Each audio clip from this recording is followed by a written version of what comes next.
দেশ ছাড়ার জন্য মাত্র ৪৫ মিনিট সময় বেঁধে দেওয়া হয়েছিল সাবেক প্রধানমন্ত্রী শেখ হাসিনাকে।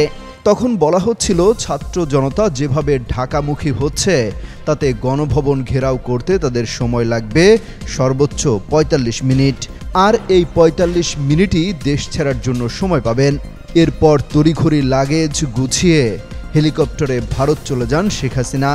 চেয়েছিলেন ক্ষমতা ছাড়ার আগে জাতির উদ্দেশ্যে একটা ভাষণ রেকর্ড করে যেতে, সেটাও সময় পাননি। কেন আরও আগ থেকে গোয়েন্দা সংস্থা পরিস্থিতি এমন হবে আজ করতে পারেনি তা নিয়ে বিবিসি বাংলায় দীর্ঘ সাক্ষাৎকার দিয়েছেন ওবায়দুল কাদের। আর এটা ওইটা না, কাপড় ধোয়ার একটাই সলিউশন, চাকা অল ইন ওয়ান। তিনি বলেন ৫ আগস্ট খুবই পরিকল্পিত এবং সুসজ্জিতভাবে বিস্ফোরণের মতো তাদের পতন ঘটানো হয়েছে। এ বিষয়ে একেবারেই আজ করতে পারেননি বা সেভাবে চিন্তা করা হয়নি। তিনি মনে করেন ইন্টেলিজেন্স এই বাস্তবতাটাকে যথাযথভাবে বোঝাতে সক্ষম হয়নি। তার কথায় গোয়েন্দাদের ঘাটতির বিষয় উঠে এসেছে। বাংলাদেশে ছিলাম ৩ মাসের মতো। আমার একটা উদ্দেশ্য ছিল যে ওখান থেকে কিছু করা যায়। দীর্ঘদিন আত্মগোপনে থাকার পর ধীরে ধীরে মুখ খুলতে শুরু করেছেন আওয়ামী লীগের সাধারণ সম্পাদক ওবায়দুল কাদের। ভারতীয় গণমাধ্যম দ্য ওয়ালের পর বিবিসি বাংলায় দীর্ঘ সাক্ষাৎকার দিয়েছেন তিনি। তুলে ধরেছেন ৪ আগস্ট রাতে তাদের অবস্থান কি ছিল, সরকার পতনের আভাস আগেই পেয়েছিলেন কিনা, এমনকি তিনি আসলে কখন বুঝলেন যে এখন গা ঢাকা দিতে হবে। এসব প্রশ্নের খোলামেলা উত্তর দিয়েছেন ওবায়দুল কাদের।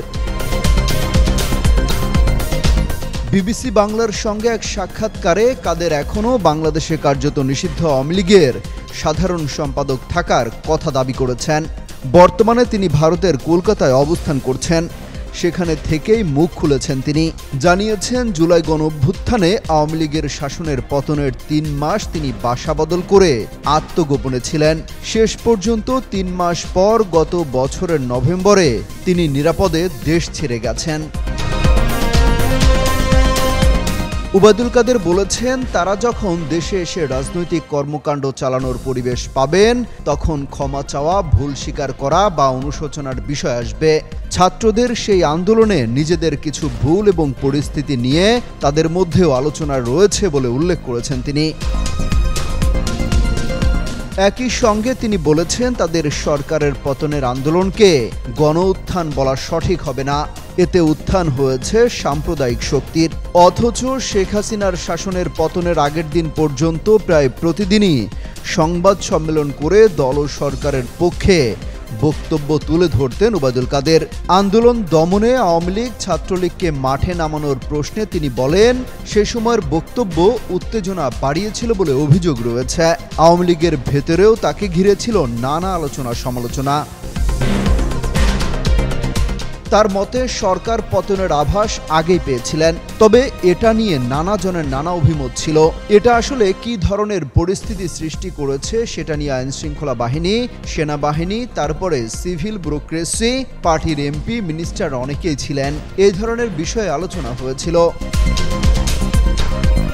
তবে একেবারে ৫ আগস্টে যেভাবে একটা বিস্ফোরণের মতো পরিস্থিতি সৃষ্টি হয়েছিল অত্যন্ত অর্গানাইজড ওয়েতে, সেটা সেভাবে চিন্তা করা হয়নি। তিনি মনে করেন ইন্টেলিজেন্স এই বাস্তবতাটাকে যথাযথভাবে বোঝাতে সক্ষম হয়নি। তার কথায় গোয়েন্দাদের ঘাটতির বিষয় এসেছে। অমিত হাসান রবিন, যুগান্তর নিউজ।